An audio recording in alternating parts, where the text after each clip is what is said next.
Bonjour à tous. Que Eyo vous bénisse tous. Que notre Dieu, le Dieu de nos ancêtres, ait pitié de nous. Et qu'il délivre l'Afrique, qu'il nous libère. C'est une réflexion. Je ne vais pas faire dans l'affirmatif parce que ce n'est pas important. Et si je ne le fais pas, c'est pour laisser aux gens le soin de pouvoir toujours se rectifier. Parce que quand je condamne, il n'y a plus d'espoir pour les gens qui font le mal. Mais quand on parle comme ça donne aux gens le temps de pouvoir se rectifier, n'est-ce pas, non? Mais dans le problème qui concerne M. Bernard Christian Récoula, il y a une composante importante qu'on doit énoncer. C'est celle de la persécution maçonnique. Les francs-maçons, je ne pense pas que tout soit mauvais. C'est comme les chrétiens, les musulmans, chacun fait ce qu'il veut. Le choix d'appartenir à une société secrète, c'est un choix qui est libre. C'est-à-dire que dans les pays développés, on ne force pas quelqu'un à devenir franc-maçon. C'est-à-dire que lui-même, s'il veut, il se fait initier et on paye même pour ça. Voilà. Bon, voilà. Mais au Gabon, malheureusement, la franc-maçonnerie a une longue histoire d'abus. Une longue histoire. On sait aussi que beaucoup de personnes ont témoigné que leur initiation a été forcée.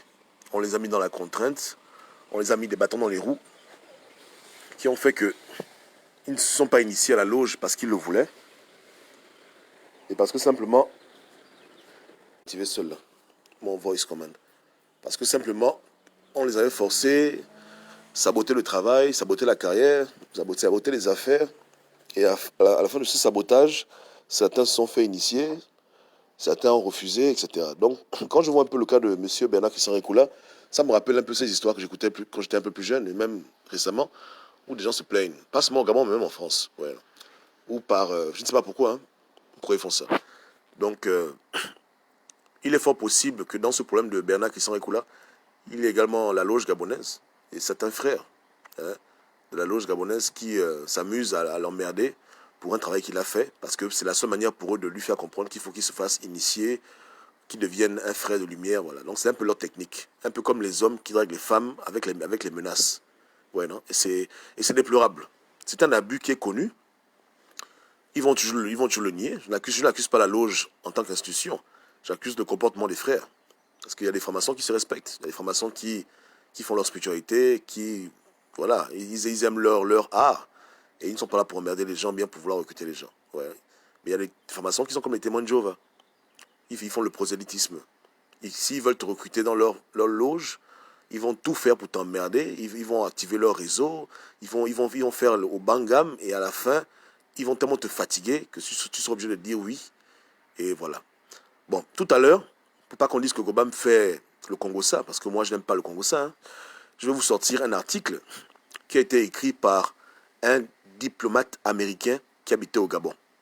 Vous savez, il y a environ 10 ans, 10 ou 15 ans, il y a un monsieur qu'on appelle Julian Assange qui a créé le site Wikileaks. Et sur le site Wikileaks, il a pu publier des documents secrets qu'on appelle les câbles. Les câbles sont des documents comme des petits rapports qui sont écrits par les diplomates. Donc quand un monsieur vient au Gabon en diplomatie, il a un double rôle. À l'ambassade, il joue un rôle, mais également dans le pays, il observe et il fait des rapports, il envoie à l'état-major, au secrétaire d'État, à la défense, au Pentagone. Donc il y a un militaire américain qui avait pu voler tous ces documents, qui les a envoyés à Assange, et Assange les a publiés. Donc tout à l'heure, je vais vous donner le lien exact du câble qui raconte la persécution maçonnique au Gabon, à l'époque de Bongo, où un Américain avait été emmerdé au plus haut niveau par les francs-maçons parce qu'il ne voulait pas se faire initier, mais il voulait faire du business au Gabon.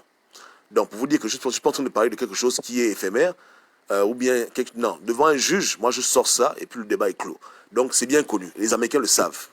Ils savent qu'au Gabon, la franc-maçonnerie a tendance à vouloir forcer les gens d'adhérer au mouvement et ils conditionnent tout par l'adhésion à la loge. Le travail, le business, les relations, quoi encore, tout ce que tu veux.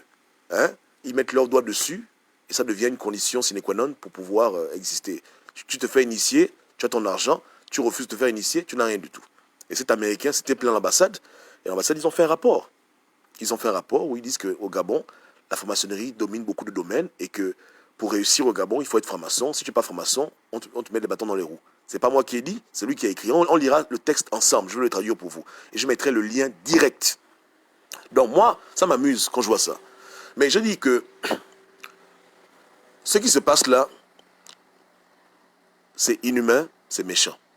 Et ceux qui s'amusent à ce jeu, qui comprennent que ils ont beau être membres d'une grande loge, franc-maçon, chrétien, bouddhiste, tout ce que, peu importe, hein, mais on ne peut pas se battre avec Dieu. N'est-ce pas, non? Voilà. Ils devraient comprendre que c'est pas tout le monde qu'on peut emmerder comme ça. Déjà, c'est un crime pour eux d'utiliser leur réseau d'influence pour fatiguer quelqu'un. Mais c'est encore pire lorsque Dieu leur dit clairement que cet homme-là, laissez-le tranquille. Parce que c'est Dieu qui a voulu que le problème de M. Bernard Christian Ekoula soit connu pour que ceux qui doivent prier prient. Donc, ils n'ont pas affaire à nous en tant qu'êtres humains, ils ont affaire à Dieu. Dieu a dit, rendez-lui son argent. Vous n'allez pas vous cacher derrière un compas et une équerre, un tablier et faire le mal aux gens. Ceux qui sont derrière cette affaire-là et qui sont initiés à la loge et qui font ça consciemment parce qu'ils espèrent le recruter, on vous dit que ce n'est pas bon. Vous voulez le recruter, appelez-le au téléphone, parlez avec lui, demandez-lui s'il est intéressé. Faites ça comme tout le monde fait. Comme les musulmans recrutent, comme les chrétiens recrutent, comme les témoins de Jéhovah recrutent. Ne faites pas les choses de la sorcellerie, du vampire, de la sauvagerie. Parce que ça ne marchera pas. Vous comprenez? Et vous créez des problèmes graves. Parce que à chaque jour que vous retournez son argent, c'est une malédiction pour vous. Une malédiction qui va vraiment être manifestée dans vos vies dans l'immédiat. Ce n'est pas étude de dans 20 ans. Donc, ce n'est pas bon. Donc, un conseil de frère, hein, rendez-lui son fric. Et arrêtez de l'emmerder pour une affaire d'occultisme. Arrêtez. Il a fait le travail, vous devez le payer. Sinon, malheur à vous. Malheur à vous, à vos parents, à vos familles, malheur à tout ce que vous êtes et tout ce que vous représentez. Malheur au plus haut niveau à vous tous. Rendez-lui son argent. Rendez-lui son argent et arrêtez de faire ça. Arrêtez d'utiliser de telles méthodes pour que les gens rentrent dans vos loges. Ce n'est pas sérieux. Et après, quand on vous accuse de satanisme, vous allez vous fâcher que les gens nous accusent, on n'a rien fait de mal, mais regardez ce que vous faites. Tout à l'heure, je vous sors le câble.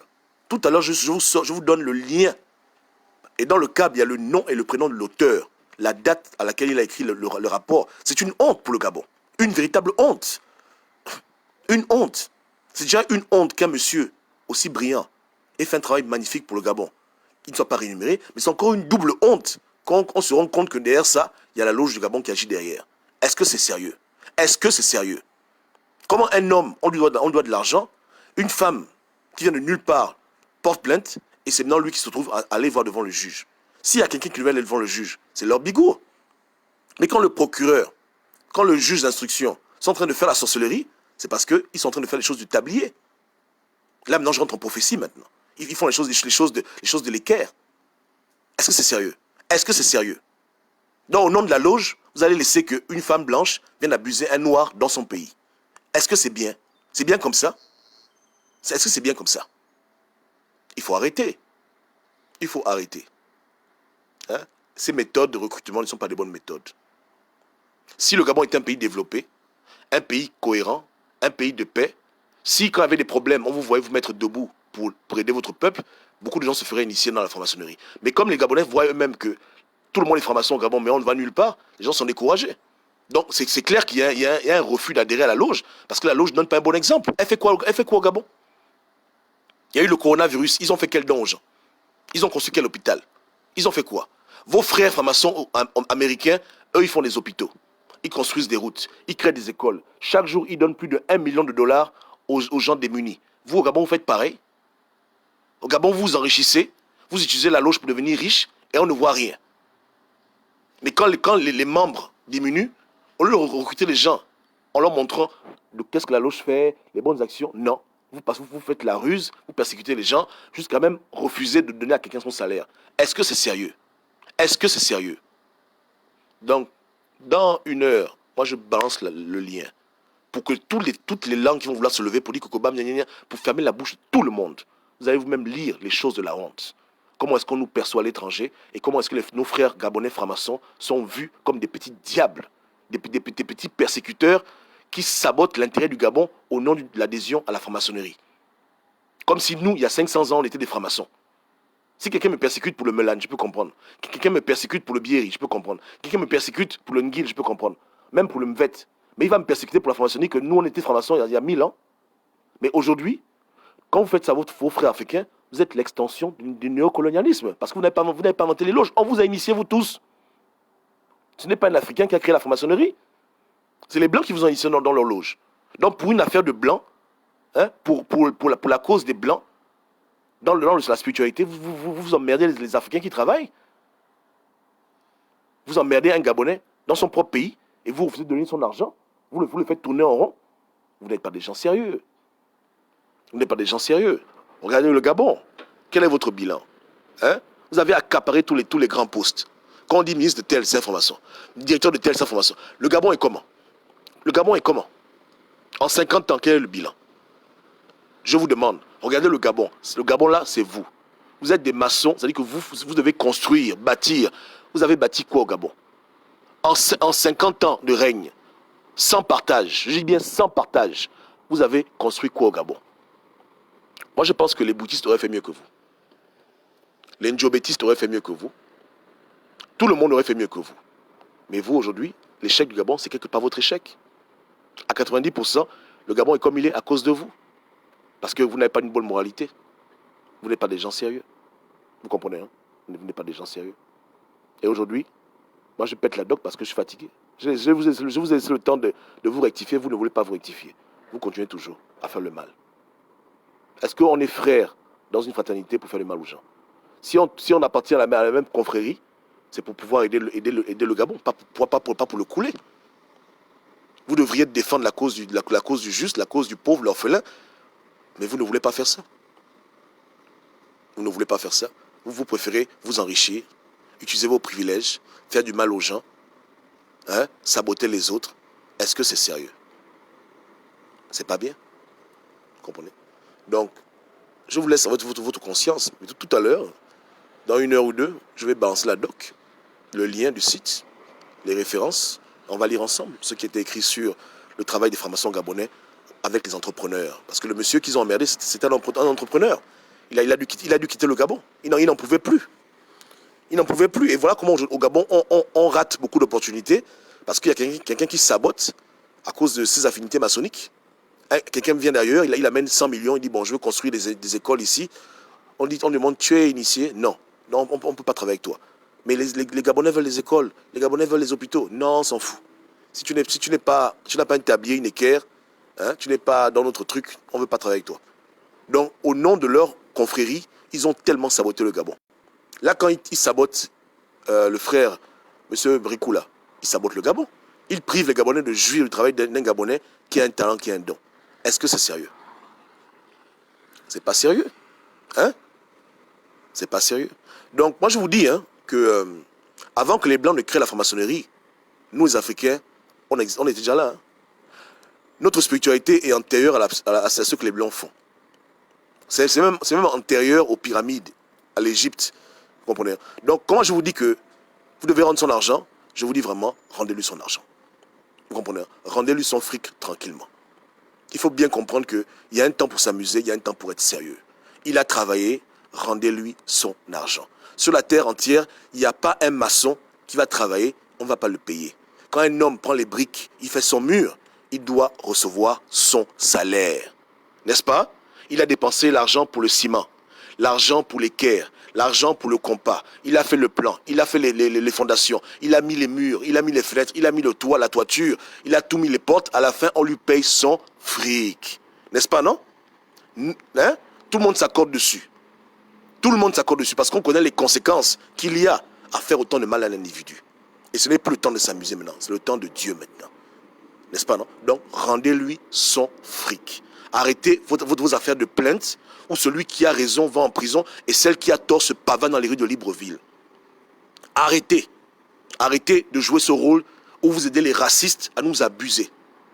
Vous devriez vous rattraper pour 50 ans d'échec au Gabon. Vous devriez vous rattraper. Vous battre pour le Gabon. Mais au lieu de vous battre pour le Gabon, vous participez à tuer vos frères gabonais dans le commerce, à les séquestrer, hein, à les abuser. Au nom de quoi? Qui vous a donné ce droit au Gabon de faire ce que vous faites? L'équerre et le compas ne vont pas te protéger. Hein. Je dis, le tablier ne va pas te protéger. Ce n'est pas un gilet pare-balles. Le compas et l'équerre sont des outils de travail que tu n'utilises pas. Il n'y a aucune protection pour toi. Quand tu es dans l'erreur, tu es dans l'erreur.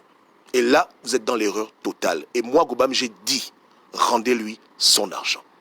À bon entendeur, hein, salut. Tout à l'heure, je balance le lien, on va le lire ensemble. On va s'édifier ensemble. Et les gens qui doutent ce que je dis maintenant, ils vont lire eux-mêmes que ce n'est pas des fables, ce ne sont pas des histoires des Congossas. C'est réel. C'est réel. C'est connu jusqu'à la Maison Blanche. On sait qu'au Gabon, les francs-maçons ont un sale caractère, un sale comportement. Hein, et qui prennent plaisir à saboter les entrepreneurs. Ils prennent plaisir à saboter les artistes. Ils prennent plaisir à saboter les hommes qui se débrouillent eux-mêmes. Si tu n'es pas membre de leur confrérie, ils te font la guerre. C'est un Américain qui a écrit. Et le président à l'époque, Bush, avait signé. On va lire ça ensemble. Donc d'ici là, faites le chèque. On perd le temps ici.